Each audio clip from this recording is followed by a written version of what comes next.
Fala makers, tranquilos? O sistema financeiro global enfrentou uma série de crises envolvendo grandes bancos em março de 2023. O colapso do Silicon Valley Bank e do Signature Bank nos Estados Unidos e as dificuldades do Credit Suisse na Suíça abalaram os mercados e despertaram temores de uma contaminação mais ampla. As autoridades monetárias dos países afetados reagiram rapidamente para evitar uma corrida aos depósitos bancários e garantir a estabilidade do setor.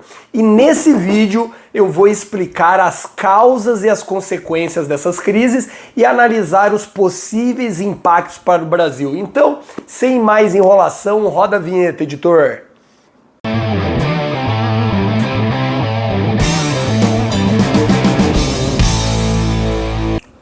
Bem, makers, para comentar aqui rapidamente, para a gente seguir com o vídeo, você tá a par dessa quebra dos bancos? Você assistiu o último vídeo que eu falei da quebra de dois principais bancos? Eu vou deixar aqui no final do vídeo para você assistir para complementar, mas eu vou dar uma resumida aqui, né? Fica tranquilo, fica tranquilo.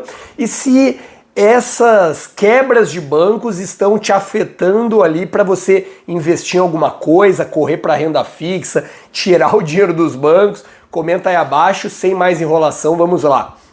Antes de tudo, vamos contextualizar. Colapso dos bancos Silicon Valley Bank e do Signature Bank. O Silicon Valley Bank era o 16º maior credor dos Estados Unidos, especializado em financiar startups no setor tecnológico.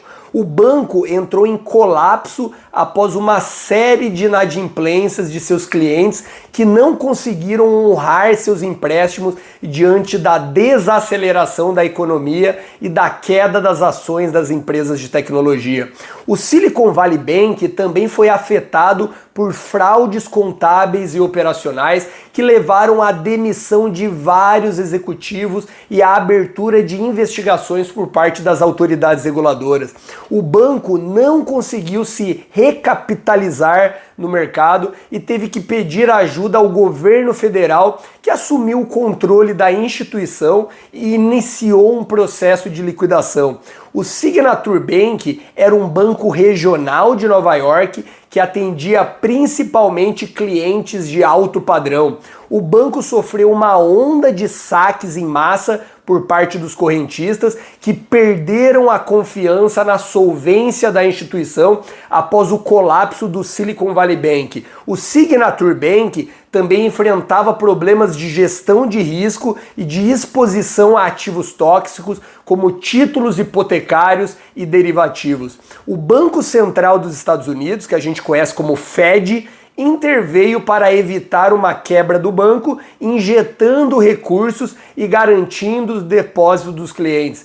O Fed também anunciou medidas para reforçar a supervisão e a regulação dos bancos regionais, que representam uma parcela significativa do sistema financeiro americano. Quer saber o que faz parte de uma parcela significativa desse canal? Você se inscrever nele e bater no sininho para não perder nada, tanto dessas notícias de economia, mas também sobre investimentos, sobre ganhar dinheiro online, né? Porque não adianta você investir se você não tiver dinheiro, né? Você nem investe, né?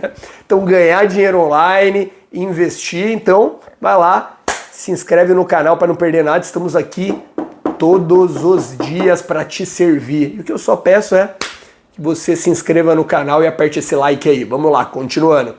Crise no Credit Suisse. A crise no Credit Suisse é um tema complexo e relevante para o mercado financeiro global. Eu vou tentar explicar aqui com base nas fontes disponíveis aqui na internet, né, o que aconteceu com o Banco Suíço, quais foram as causas e as consequências da crise e como ela está sendo resolvida.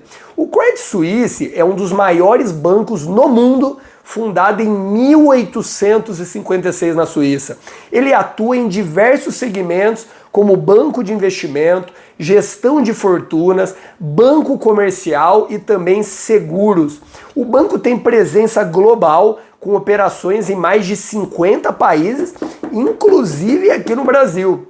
A crise do Credit Suisse começou lá em 2021, quando o banco se envolveu em uma série de escândalos e perdas financeiras que abalaram sua reputação e a sua solvência. Entre os principais problemas enfrentados pelo banco estão a espionagem de ex-executivos e rivais, que resultou na renúncia do CEO Tidjane Thiam em fevereiro de 2021, a acusação de fraude e lavagem de dinheiro em um esquema bilionário envolvendo a empresa petrolífera estatal da Venezuela, a PDVSA, a falência de duas empresas de investimentos que eram clientes do banco, a Greensill Capital, que oferecia financiamento para cadeias de fornecedores, e a Archegos Capital Management, que operava com derivativos e alavancagem. O Credit Suisse perdeu cerca de 10 bilhões de dólares com esses casos, sendo o banco mais afetado entre os credores das duas empresas.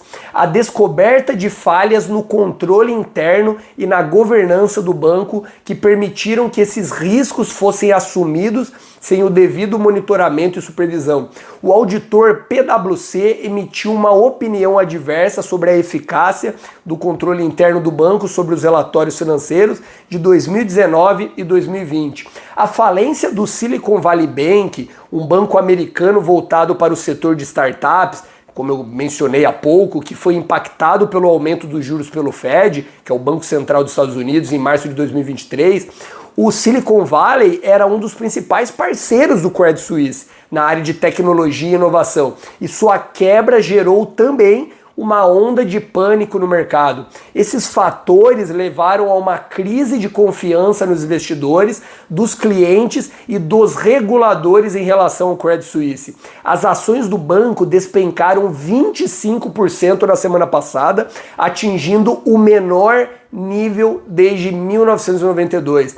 O banco também registrou um prejuízo de 7,3 bilhões de francos suíços, cerca ali hoje de 41 bilhões de reais, o maior ali da sua história. Além disso, o banco enfrentou uma fuga de capitais dos seus fundos e uma dificuldade para captar recursos do mercado. Diante desse cenário crítico, o Credit Suisse recorreu ao seu principal acionista, que é o Saudi National Bank, que detém 9% das suas ações. No entanto, ele se recusou a fazer novos aportes do banco, alegando que não queria assumir mais riscos. O banco, então, o parceiro, também pressionou o banco Credit Suisse a buscar uma solução rápida para a crise.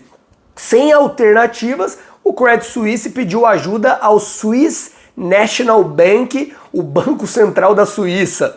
O Banco Central da Suíça concedeu um empréstimo emergencial de 54 bilhões de dólares, que dá a bagatela aí de 284 bilhões de reais ao banco no dia 15 de março de 2023, em uma tentativa de evitar um colapso sistêmico.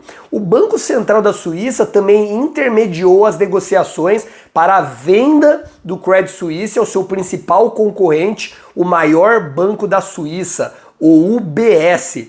O UBS anunciou no dia 19 de março que comprou o Credit Suisse por 3,25 bilhões de dólares, que dá 17 bilhões de reais, em um acordo que criou o maior banco da Suíça e um dos maiores do mundo. O UBS pagou 0,50, meio franco suíço por ação do Credit Suisse, um valor bem abaixo do preço de mercado. A fusão foi apoiada pelo governo e pelo Banco Central da Suíça, que ofereceram uma garantia de perda de até 9 bilhões de francos suíços e uma linha de liquidez de 100 bilhões de francos suíços para os dois bancos. O objetivo foi evitar uma falência do Credit Suisse e um possível contágio para o sistema financeiro global. O UBS afirmou que a compra do Credit Suisse visa criar sinergias e economias de escala, além de fortalecer sua posição nos segmentos de gestão de fortunas, o banco de investimento e o banco comercial. O UBS também disse que pretende reestruturar o Credit Suisse, cortando custos e reduzindo os riscos.